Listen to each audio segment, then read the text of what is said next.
Lemmy impression there. Been a while since I've done one of these Lemmy Motörhead bass look at thing. That's bass tutorial, but with upwards of at least 3 people in the last few months asking about Don't Believe a Word, the Motörhead's classic. I love it so much track. A great album as well. But yeah, at least 3 people asking me for a tab, which I can't do. I don't know how to do them. I found a couple of tabs online, but they're wrong. Because if I don't, I try and find a tab to give to someone. Just do a Google search or something. But yeah, then they're not right. Or they were like, on the covers I've done, they're like, I can't see your fingers and stuff. So rather than just cover it, I thought I'd do a bass breakdown of how to do this classic track. Yeah, 1996 Overnight Sensation. Especially the problems I had at the time, record label troubles, Worsley recently left. And I think one thing I just love about this album, Overnight Sensation, is it's so, I want to say like melodic. Just Sacrifice one before that for me was just kind of, it was heavy and everything, but it was kind of all the same for me, whereas Overnight Sensation is so varied and it's just got such great little gems and stuff all the way through it. I mean, this track, it's like, the lyrics are just standout poetry. I mean, how Motörhead just didn't get recognised as being the best band in the world when Lemmy was with us before he descended to heavy metal Valhalla. I do not know, but you know, we live in the world where Nickelback get millions and millions of dollars and Motörhead didn't. But yeah, but it's just fantastic, genius lyrics on this one. So I'm gonna have a look. Right, enough of my gabbling, I'll get to it. But I've been playing it wrong straight away, I've got to admit. A little bit of a run up. I checked out a couple of our bass covers. Right, so starting off with the riff, let's just play it a little bit.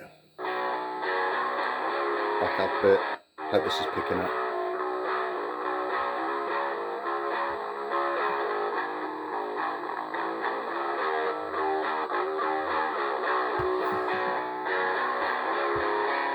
So I've seen some, and they were doing it like they actually take the finger right off. So it's 7th fret on the A.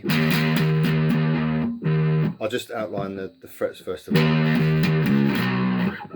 So do it with your 3rd finger, and then 1st finger 5th, and then slide that down to the 3rd on the same string, the A string. So, and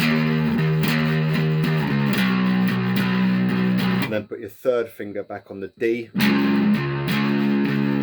And then put your 1st finger, 5th fret, 5th fret is the D on the A. So let's do it again. So let's slow down.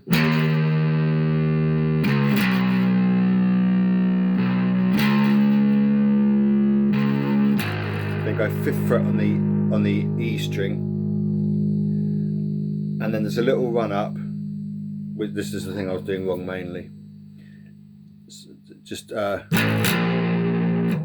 frets after the 5th, so 6th and 7th with your 2nd finger and your 3rd finger, and then 1st finger back on the 5th fret for the A. So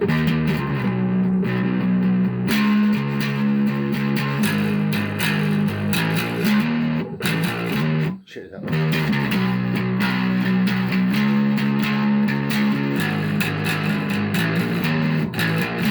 I don't even think you go into the 5th fret on the A. It's a hard one to work out, that one. A couple of bass covers, they just avoid the problem altogether by just missing it out completely. They just start, they don't even do the run up. So I think it's that. Anyway, there's definitely that step up there, and then maybe you want to stick a note in there before you go back up to the E.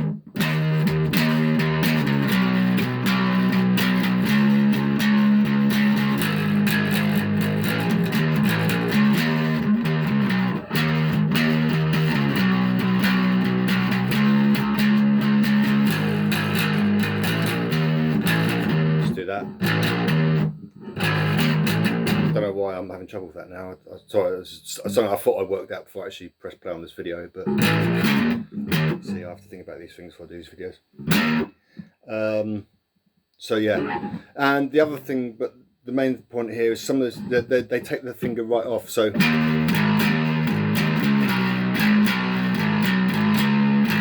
they're playing the opening A as well, which I first thought, excuse me, I've made a mistake here, but listening to the actual track, I don't think he does that. He's more just choking the strings. It's more like,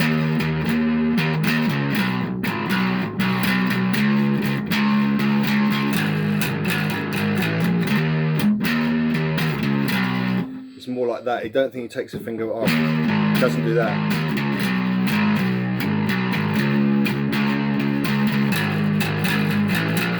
Oh, that's it. It's the timing, isn't it?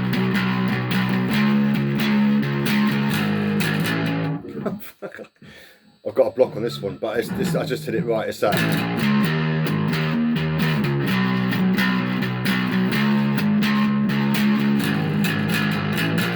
That's it. Yeah, it's just slightly before the beat. That's it. Just that.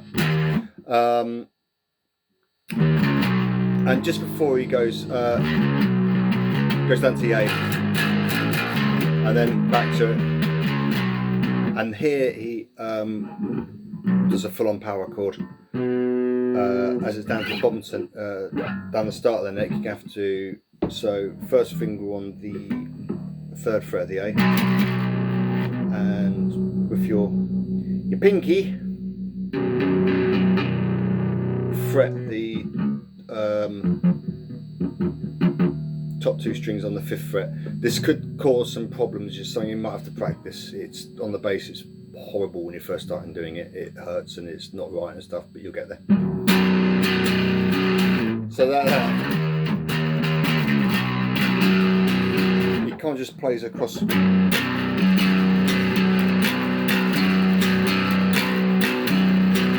And as a lot of times in motor songs, you can isolate that as something to practice if you're so far along your bass journey, like i.e. you haven't sort of figured out how to do power chords yet, or you're just starting them, or you find this one a bit hard to play. So,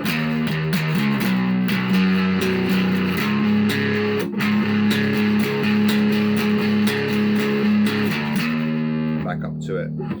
I think he does a power chord then. There is the old one of just doing all D's, 5th fret on the A, then kind of bridging that hand so the open D can ring out.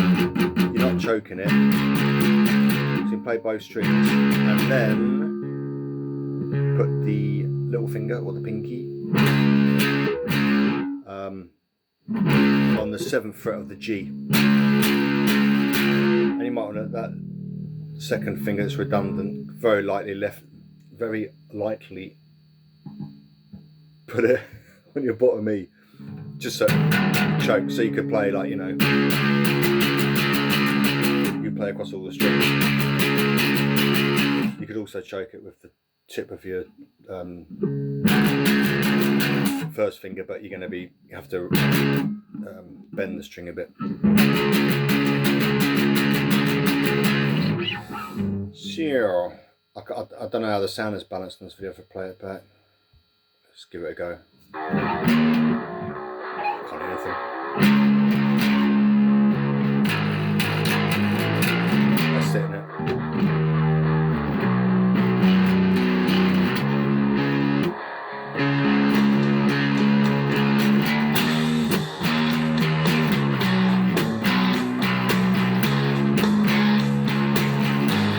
Follow Mickey D's drums there.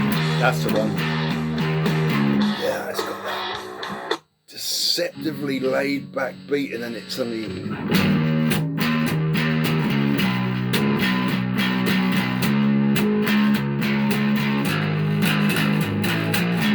Yeah, it just does a little weird thing on the time in there. So that's kind of central riff. And then, don't talk to me, I don't believe it all. Don't try to make me feel like I cannot sing in tune today. All the grief in all the world. All that sort of thing. It's some melodramatic lyrics, but no, really, really good. It's up there, Byron, as far as I'm concerned. Right.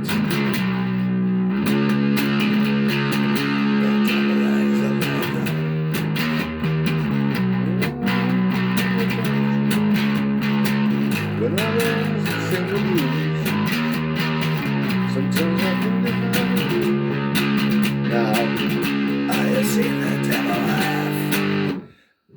Power chord time. That's obviously light and dark. It's an almost spoken word type poetry reading over a really mellow kind of bass, fuzz bass thing, and then it's suddenly just the Lemmy growl kicks in and it's all systems go.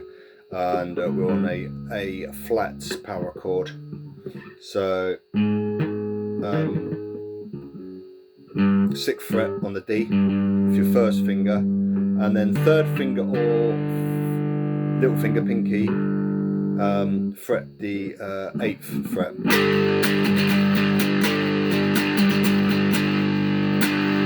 Like that.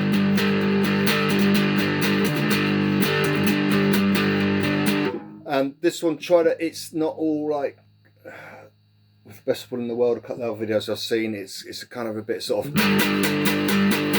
a bit rude. They're trying, you know, but there's a bit of a swing to it, you know.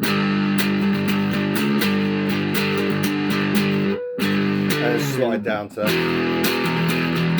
there. You might have to switch the little finger. There's that. It sort of rolls. So you go 3rd fret on the D and 5th fret on the G, or you can do the power chord on the middle 2 strings. 8th fret and 10th fret on the A and your D.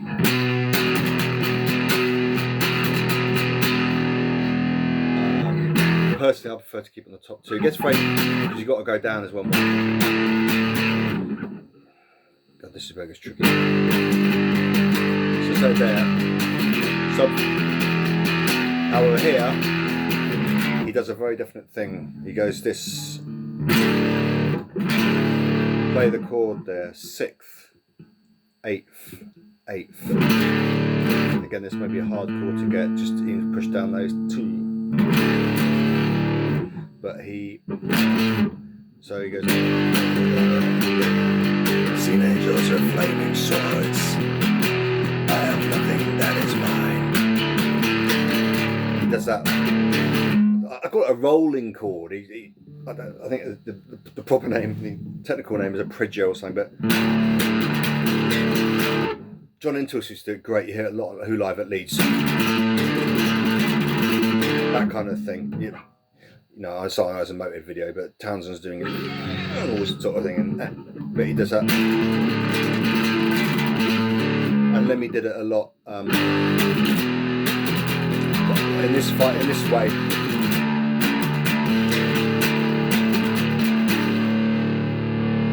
And I did say 6th, 8th, 8th, yeah, and then go down to the D, and you sort of do your the Lemmy drone thing, open D, and on the G, 7th fret.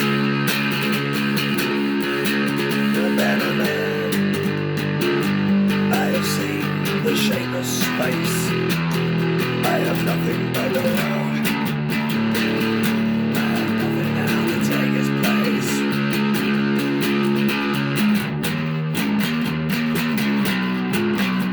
So when you actually doing this video, when you actually just realise how the chorus and the verse, just how gloriously mismatched yet perfect they are for each other. Doing it there, it's hard to find, like, go back to the right tempo for me.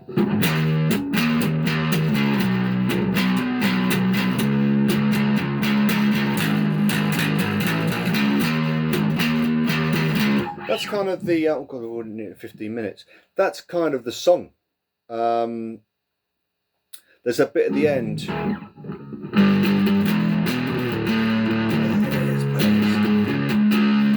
Then there's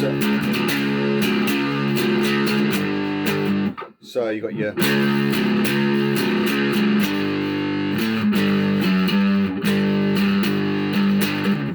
so D first fret, but he plays that.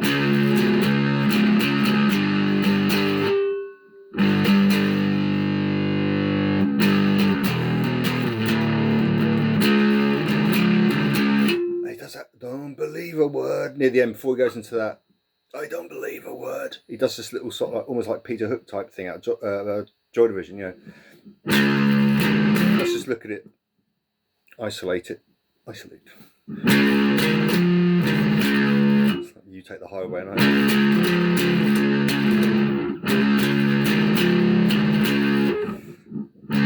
finger, bit of a stretch here, maybe, let's do the third finger, 7th fret on the G, open D all the time, 9th fret on the G, get that pinky up to the 11th. Like I was saying, that in the pre-internet dark ages, I borrowed this book from the library when I was learning how to play guitar. It was like 1989 or something. I've long since forgotten the author was, but it was from, and it was American import, you know, which when you're a poor kid from Southwest London, like, oh, but he kept saying that you need to get your pinky into play. For 2 years I thought it was like some weird sort of like slightly pornographic thing or something, but I didn't realise it was just meant little finger. That's why I use the word as often as I can now.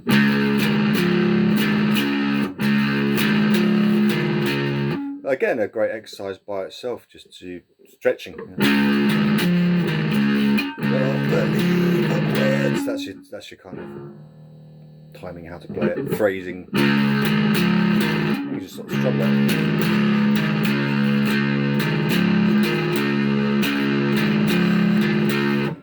And then the bit at the end, the breakdown at the end, or the breakdown isn't what a word, is it? But he definitely does that, you know. I'm sure that goes do do do as well. How would that go? Please keeps the chord. That's not right.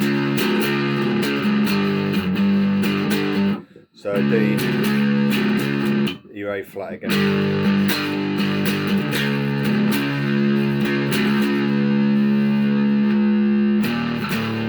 Right, so D.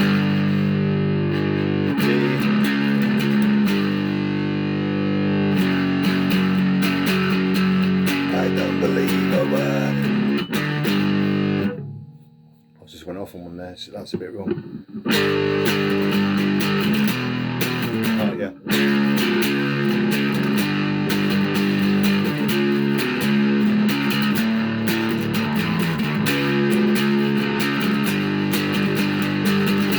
That's it.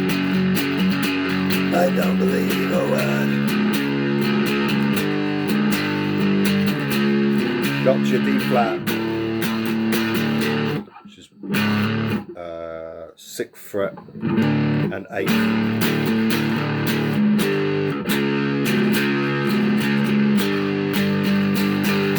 Then goes down to G.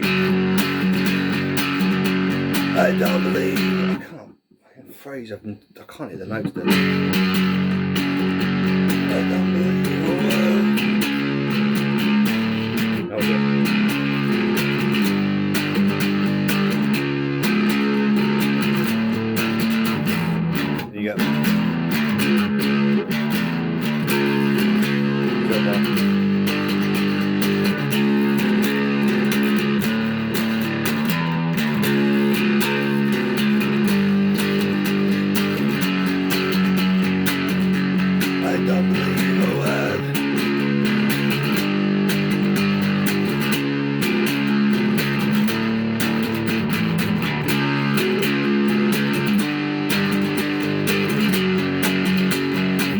Fades out.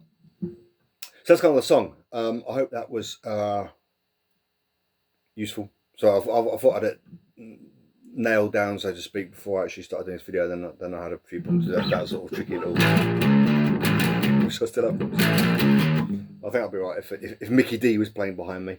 But I think that's the song covered. Then there's not a whole lot to it, but it's got really nice little things. I just love the song so much, and as I said, I had a few requests for you or something, but I thought I'd make this video.